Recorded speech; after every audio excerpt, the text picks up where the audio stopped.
예, 오늘 본문의 말씀은 지난주의 말씀과 어느 정도 이제 구성적인 면에서 비슷한 부분이 있습니다.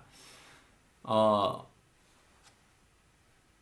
애굽과 이집트가 7년 흉년을 겪게 됩니다. 같은 중동 지방이니까 이제 흉년이 오면 똑같이 이제 어려움을 겪지요. 그런데 이제 이집트 같은 경우에는 이제 요셉이 꿈풀이를 하고 거기에 대한 대책을 세웠기 때문에 이 흉년을 잘 견뎌 나가고 있습니다. 그러나 이제 이 가나안 땅은 이제 그런 꿈도 꾼 사람이 없고 또 거기에 대한 대책을 미처 마련하지 못했기 때문에 이제 애굽에 가서 양식을 사야 되는 상황입니다. 지난주가 양식을 살아가기 위해서 1차 형제들의 여행이었다면 이번에는 2차 형제들의 여행입니다. 그러니까 야곱의 아들들이 양식을 사기 위해서 애굽으로 가서 양식을 사기 위해서 벌어졌던 이야기. 그게 이제 1차가 지난주, 그리고 오늘이 2차 이야기입니다. 지난주에 그 말씀들을 잠깐 살펴보면 이렇습니다. 야곱이 양식이 없으니까 형제들에게 이야기를 합니다. 아들들이죠. 예. 그러니까 요셉의 형제들에게 얘기를 하는데 이제 애굽에 가서 양식을 좀 사와라. 거기에는 아직 양식이 풍부하다더라. 그래서 이제 거기에 가게 되는데 야곱이 아들들을 다 보내면 좋을 텐데 한 명은 안 보냅니다. 안 보내는 게 누구냐면 베냐민을 안 보냅니다. 베냐민을 안 보내는 이유가 딱 한 가지입니다. 왜냐하면 베냐민을 보내면 이제 자기가 갖고 있는 그 모든 것을 잃어버릴 것 같고 또 베냐민이 왠지 다칠 것 같고 그래서 나머지 10명은 뭐 다치든 말든 이런 마음이었는지 모르지만 그렇게 날면지 10명만 보내고 베냐민은 집에 절대로 못 보낸다 이렇게 합니다. 그런데 이제 이 형제들을 봤던 요셉은 이 베냐민이 없으니까 뭔가 이렇게 좀 불안하기도 하고 또 궁금하기도 합니다. 혹이나 이 형들이 자기를 처치한 것처럼 자기 동생 베냐민도 이렇게 질투해서 시기해서 혹시나 죽여버린 건 아닐까? 아니면은 뭐 다른 이유가 있어서 지금은 보지 못하지만 어떻게 또 살고 있는지 궁금해서 갖은 지혜를 짜내서 동생을 데리고 오게 합니다. 그래서 이제 그 전략이 뭐였냐면 너희들이 정탐꾼이다. 그러면서 이제 막 엄하게 이야기를 해서 이 형제들이 동생을 데려올 수밖에 없게끔 그렇게 만듭니다. 그래서 그 사이에 이제 볼모로 시몬을 잡아놓고 시몬을 다시 그 이제 풀려나려면 너네 막내 아우 베냐민을 데리고 와야 된다. 그렇게 이제 되게 엄하게 이야기를 해놓은 상태에서 이제 말씀이 끝납니다. 그런데 이제 두 번째는 이제 또 양식이 없어지니까 이제 야곱이 또 아들들에게 양식 좀 사와줘 와라. 그때 이제 유다가 얘기를 하죠. 이렇게 동생을 안 데려가면 절대로 우리는 만날 수도 없습니다. 동생을 데려가야지 만날 수도 있고 오히려 또 시몬도 찾아올 수 있습니다. 그러니까 이제 아버지가 펄쩍펄쩍 뛰지 않습니까?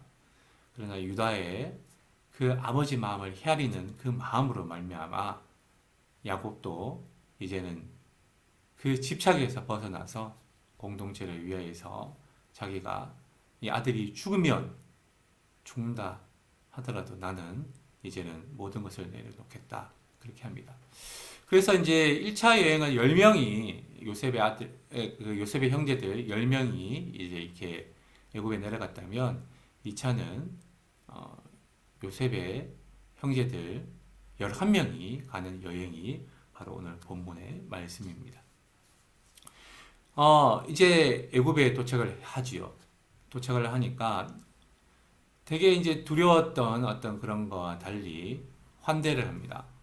근데 환대를 하는데 좀 뭔가 좀 이상합니다. 또 갑자기 또 두려움이 막 임합니다. 그러니까 이제 이런 마음이에요. 돈이 자료에 있었으니까 야 이제 만나면 이제 그 돈 때문에 추궁할 거라고 생각했는데 이 돈에 대해 추궁을 하지 않으니까 아휴라고 생각을 했는데 또 갑자기 요셉의 집에 너희들이 지금 가야 되겠다. 점심을 거기서 너희들이 이제 먹는다. 이렇게 하니까 이제 형제들이 난리가 났습니다. 혹이나 거기에서 이제 우리를 억류시켜 놓고 우리를 노예로 삼으려고 그러는가 보다. 그리고 이제 우리가 이렇게 가져왔던 재물도 다 뺏어버리고 나귀마저도 다 뺏어버리려고 그러나 보다. 그러면서 되게 이제 두렵고 떨려 합니다. 그런데 이제 오히려 그 요셉의 청지기는 되게 잘 대해주죠. 그리고 이제 오히려 발 씻을 물도 주고 나귀에게 먹이도 주는 그런 일들을 합니다.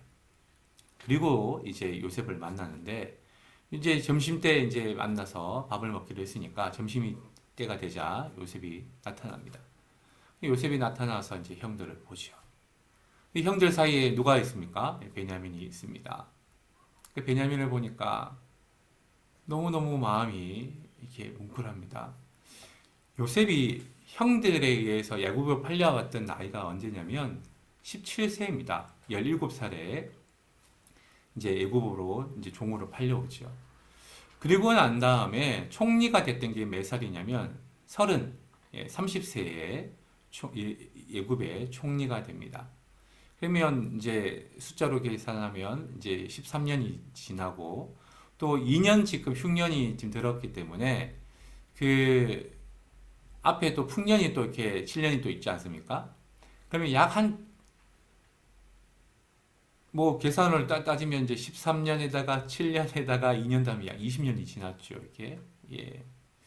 20여 년이 지난 동생의 모습을 보니까 그 꿈에 그렸던 그 동생이 너무나 보고 싶었는데 눈앞에 나타나니까 요셉이 그 정을 억제하지 못합니다.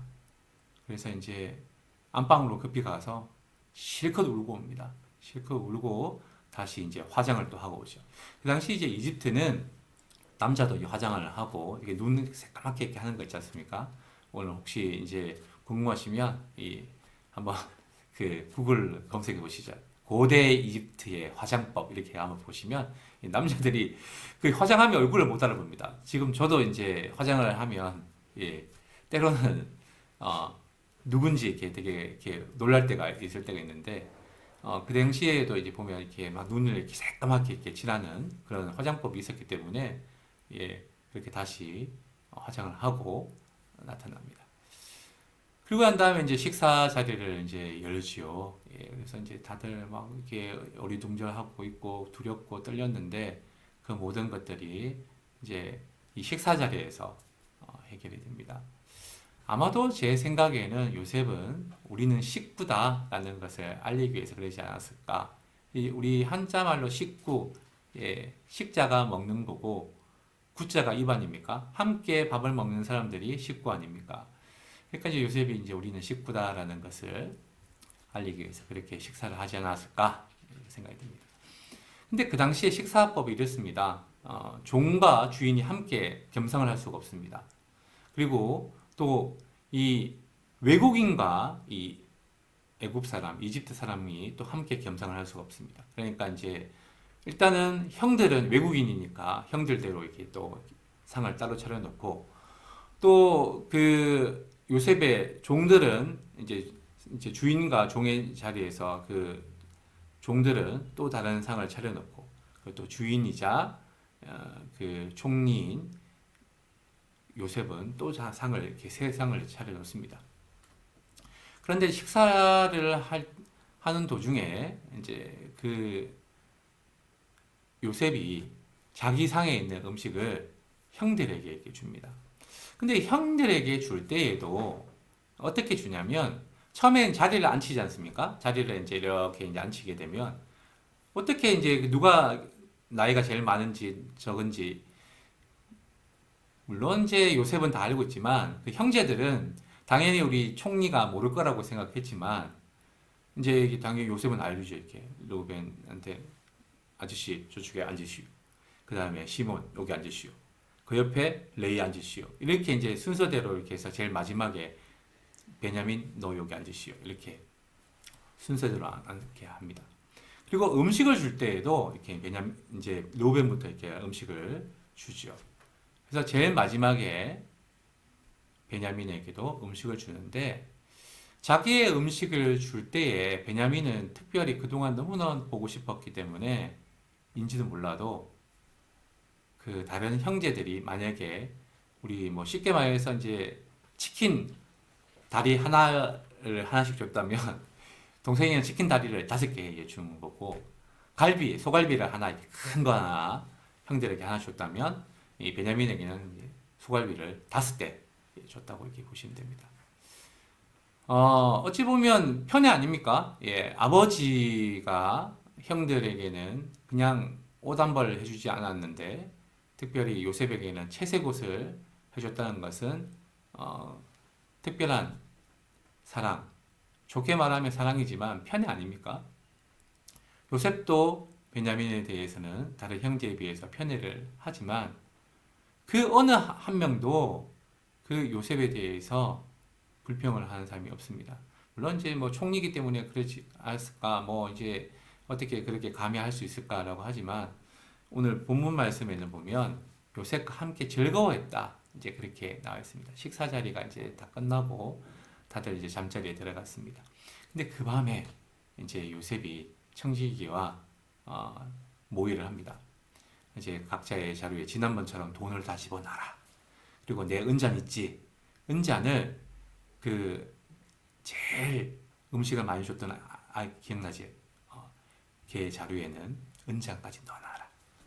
그리고 난 다음에 이제 아침에 출발을 하게 되면 막 가가지고 너네가 어떻게 선을 악으로 갚냐? 그러면서 이제 은잔이 여기 있는 줄 몰랐지? 하면서 이제 이렇게 해서 잡아와라. 그렇게 이제 벌써 딱 모의를 했습니다. 이제 이게 요셉의 형제들은 그것도 모르고 잠을 자고 아침에 일찍 일어나서 집으로 출발을 합니다. 이제 이 광야는 낮 기온이 너무나 덥기 때문에 새벽에 일어나서 출발하지 않으면 도저히 이렇게 걸어갈 수가 없는 그런 상황입니다. 그래서 새벽부터 이제 출발을 하죠. 그런데 이제 이 형제들은 전혀 모르는 상황에서 이제 뒤에서 청지기가 막 옵니다.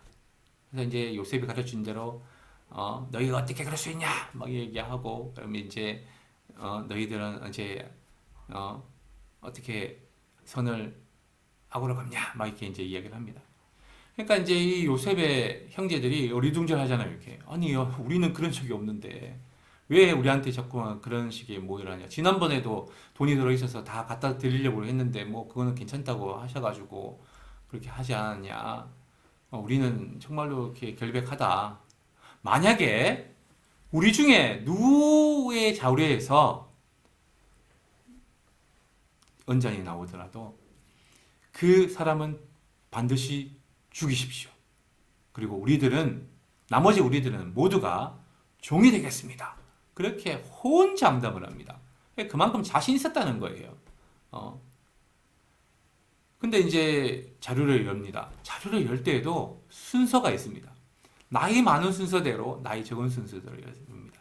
만약에 베냐민부터 열었으면 끝났겠죠. 뭐 나머지 이제 우리가 말하는 뭐 이렇게 다시 말하면 긴장감이 없었겠죠. 자, 그 루벤 탁 열었더니 막 없어. 그 다음에 이제 시몬 탁 열었더니 막 없어. 그 다음에 레이 열었는데 없어.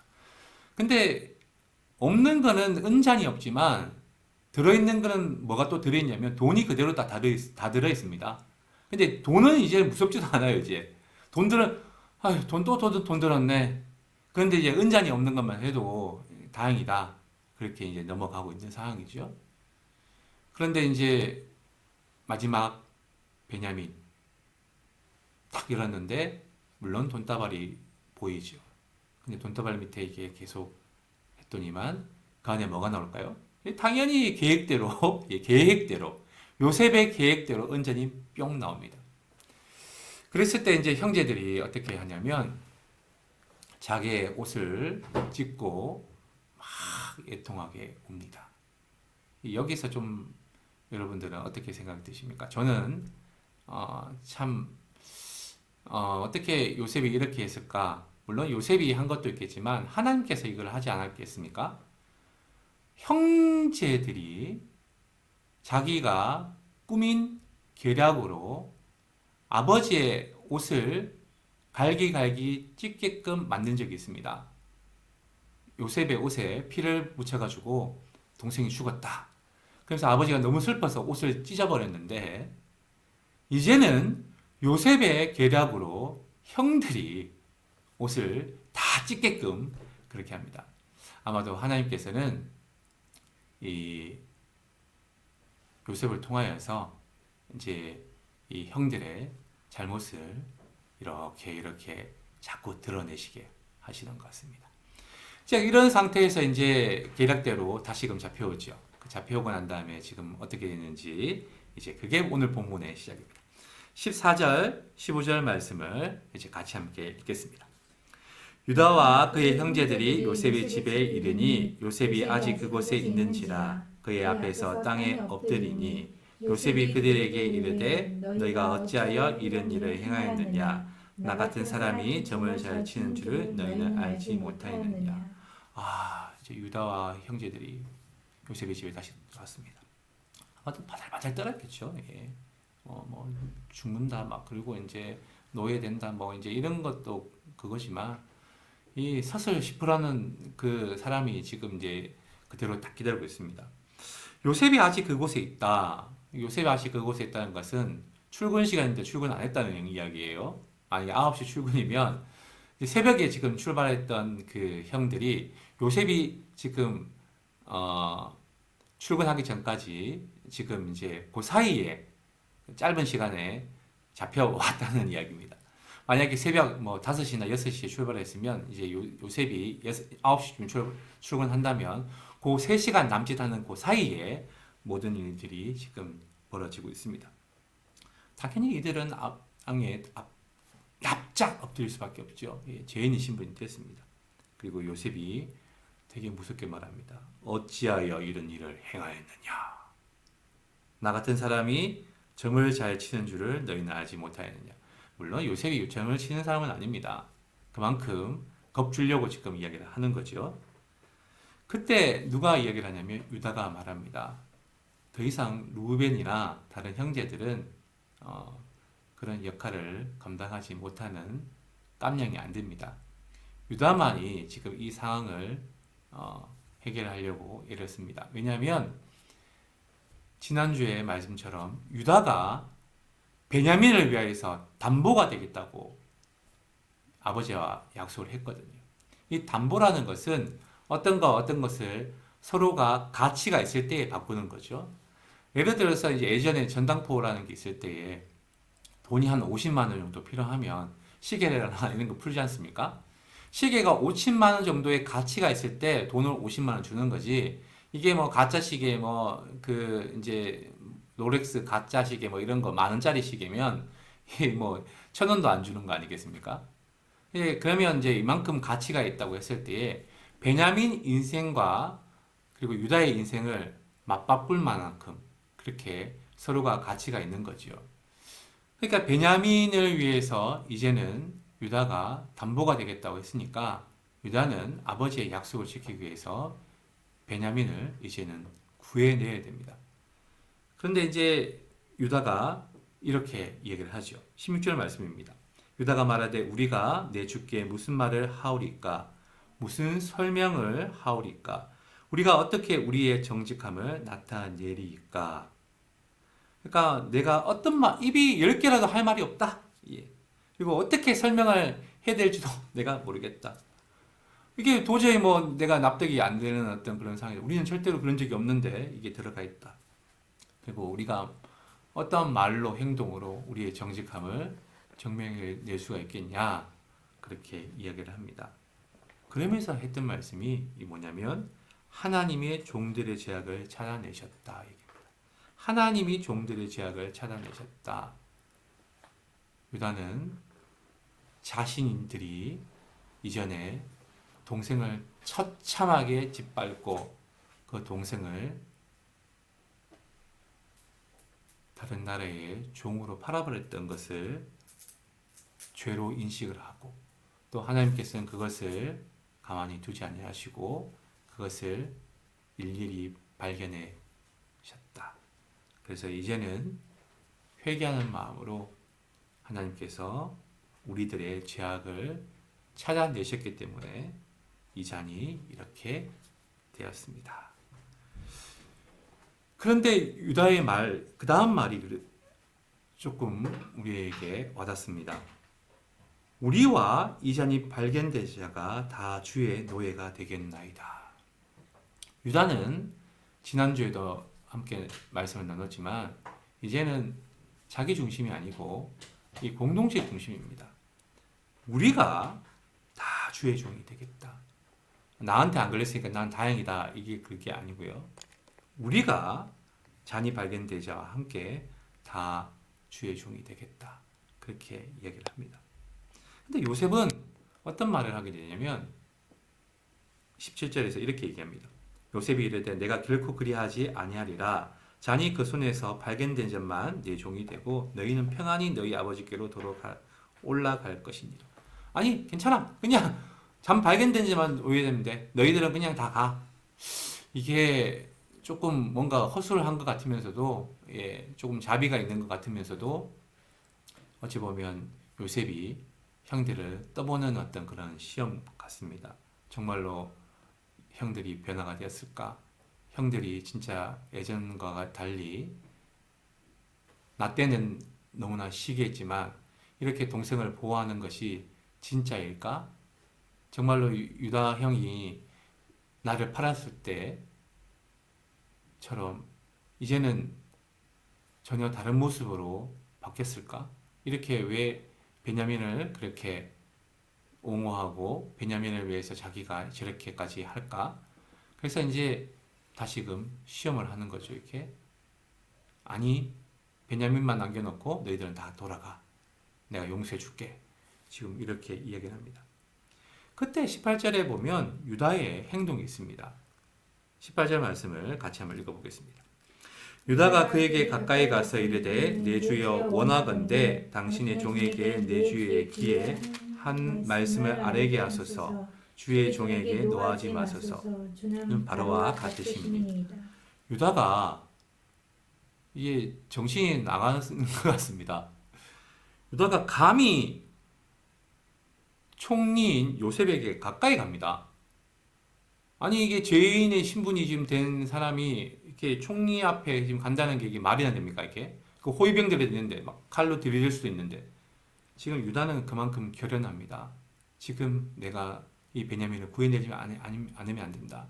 그래서 이제 나는 이 베냐민을 구하기 위해서라도 지금 내가 죽으면 죽으리라는 어떤 그 심정으로 요셉에게 가까이 갑니다. 원하건대 내가 한마디만 할 수 있도록 허락해 주십시오. 그리고 절대로 노하지 마시고 제 얘기를 한번 들어보십시오.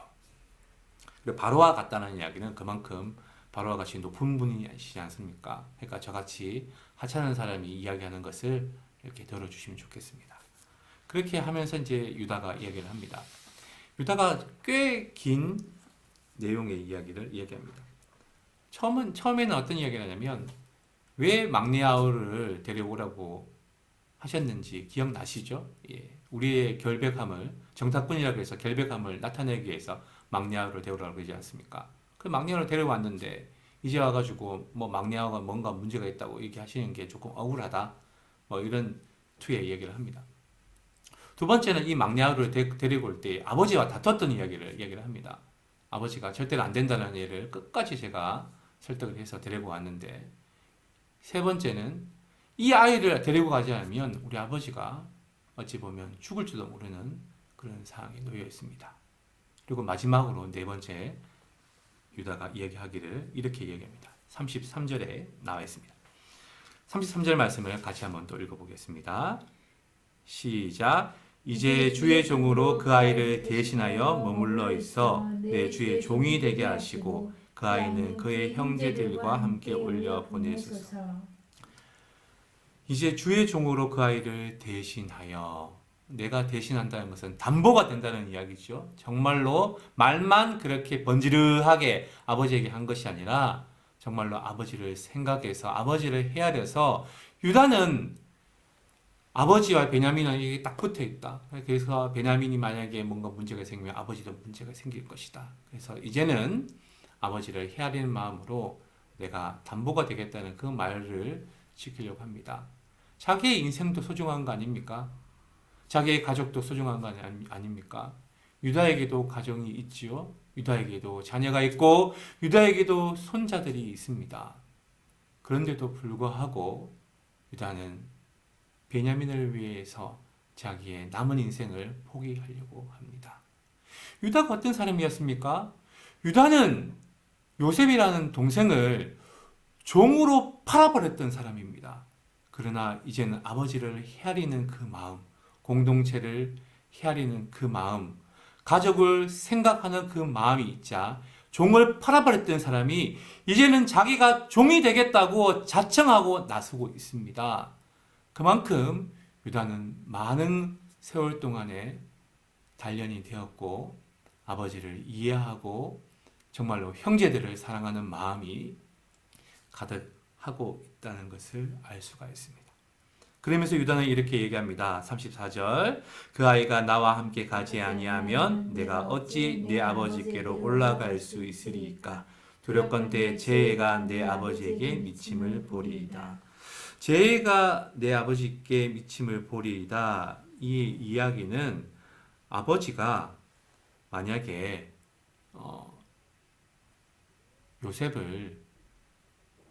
요셉이 이렇게 베냐민을 더 이상은 볼 수 없으면 아버지가 곧 돌아가실 것이 눈앞에 아른거린다. 그 이야기입니다. 아버지가 이제 돌아가실 것을 내가 어떻게 눈뜨고 보겠습니까? 아버지에게 다시 한 번 더 마음의 상처를 줄 수가 없습니다. 자식으로 인하여서 더 이상은 상처가 줄 수 없습니다. 제가 종이 되고 제가 죽으라면 죽었지 이제는 절대로 또 다른 동생이 희생되어서는 안 되겠습니다. 그러면서 이제 유다는 동생을 구하고자 베냐민을 구하고자 자기가 담보가 되고 자기가 종이 되겠다고 그렇게 자청을 합니다. 어떻게 자기가 이렇게 되겠다고 할 수가 있을까요? 삶 속에서도 그런 일이 있을 수 있을까요? 제가 신학교 이제 1학년 그러니까 대학부 1학년 이제 입학을 해서 이제 그 기숙사에서 생활할 때입니다. 1학년 1학기였죠. 신학교 기숙사에 살면 꼭 해야 되는 게 있습니다. 일주일에 새벽 기도를 꼭 가야 됩니다. 새벽 기도를 가지 않으면 7번 만약에 결석을 하게 되면 기숙사에서 방 빼야 됩니다. 예. 무조건 이제 새벽 기도를 가야 되죠. 그래서 새벽 기도 가기 전에 항상 이렇게 음악이 나옵니다. 뭐 오늘 불렀던 찬양도 나오고 뭐 이렇게 찬송가도 나오고 뭐 이런 나오면 그 소리에 사람들이 다 깨고 비몽사몽하는 마음으로 이제 새벽기도 갔다가 이제 집에 이제 다시 기숙사 돌아옵니다. 그런데 이제 새벽기도를 뭐 어느 날 갔다가 왔는데 어느 날 갑자기 방송을 합니다. 이제 그 방송이 누가 하냐면 이제 이게 기숙사를 이제 관리하는 그 당시 학생들 중에서 이제 동장이 있었어요. 기숙사 동장이. 예. 동장이 이제 방송을 여러분 이렇게 이제 방송을 하는 거예요. 방송을 하는데 제가 잘못 들었는가 싶을 정도의 이상한 이야기를 이 동장이 하시는 거예요. 어떤 이야기인지 이렇습니다. 여러분 어떤 화구가 지금 신장이 좋지 않아서 신장을 구하고 있습니다. 신장 아시죠? 콩팥. 예. 콩팥이 2개 달려 있는데 그 중에 하나를 이제 기증을 할 사람을 찾고 있습니다. 이런 이야기를 합니다. 신장 그거 주려면 자기 배를 갈라야 되는 거 아닙니까? 그리고 형제들끼리도 신장 그거 잘 주지 않는 이야기인데 신장을 줄 수가 있냐고. 저는 신학교 이런 데인가 이렇게 되게 많이 겁도 나고 야 무슨 저런 이야기를 방송에서 하지? 막 이렇게 이제 제가 막 되게 놀랐습니다. 그래서 신장을 주실 분은 저에게 꼭 알려달라고 이렇게 방송이 끝났습니다. 야 희한한 일이네. 어떻게 신장을 달라고 저렇게 방송을 할까? 이제 이렇게 생각을 하고 설마 누군가가 이렇게 장난으로 저렇게 하나? 그렇게 생각을 했습니다. 그리고 한 2, 3주 정도 지났나요? 또 다시 방송이 들렸습니다. 새벽기도 갔다 오니까 또 그분이 또 방송을 하시는 거예요. 어느 전사님이 신장을 기증하셔가지고 수술을 앞두고 있습니다. 이렇게 얘기합니다. 저는 이제 잘못 들었나 싶어서 계속해서 이제 그걸 듣고 있었습니다.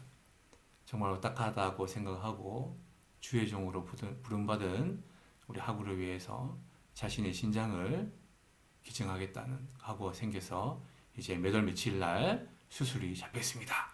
함께 기도해 주시기 바랍니다. 이렇게 얘기를 했습니다.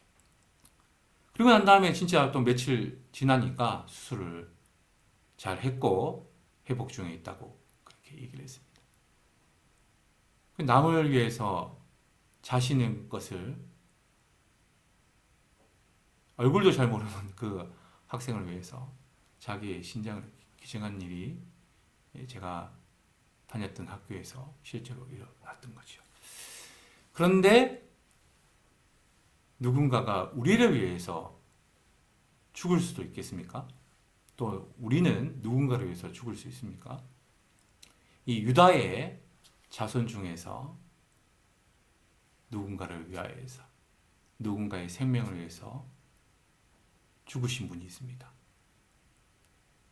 죄로 인하여서 영원히 죽을 수밖에 없는 누군가들을 위하여서 유다의 자손인 예수 그리스도께서 죽으셨지요.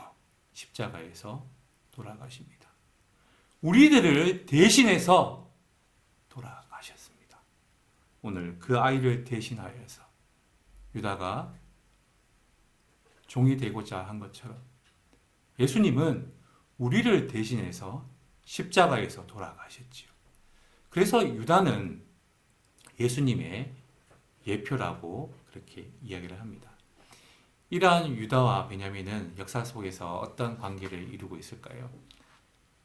유다 지파에서 다윗이라는 청년이 있었고 베냐민 지파에서 요나단이라는 청년이 있습니다. 이 베냐민 이 지파의 요나단과 이 유다 지파의 다윗은 정말로 뗄래야 뗄 수 없는 그런 절친이 됩니다. 또한 이 르호보암 시대 때 남쪽과 북쪽이 나눠집니다. 북쪽이 10개 지파, 남쪽이 유다 지파와 1개 지파가 할 때에 이 유다 지파와 함께 했던 지파가 어떤 지파일까요? 베냐민 지파입니다. 그리고 이 유다 지파의 예수님을 위해서 평생 자기의 삶을 헌신하며 복음을 전했던 베냐민 지파 사람이 있습니다. 그 사람이 누군가요? 그 사람이 바로 사도 바울입니다.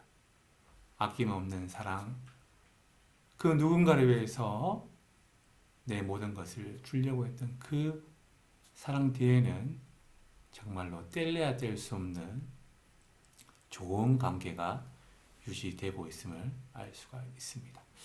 오늘 이 유다의 어떤 그런 결단과 같이 우리도 그런 결단을 가지면 좋겠습니다.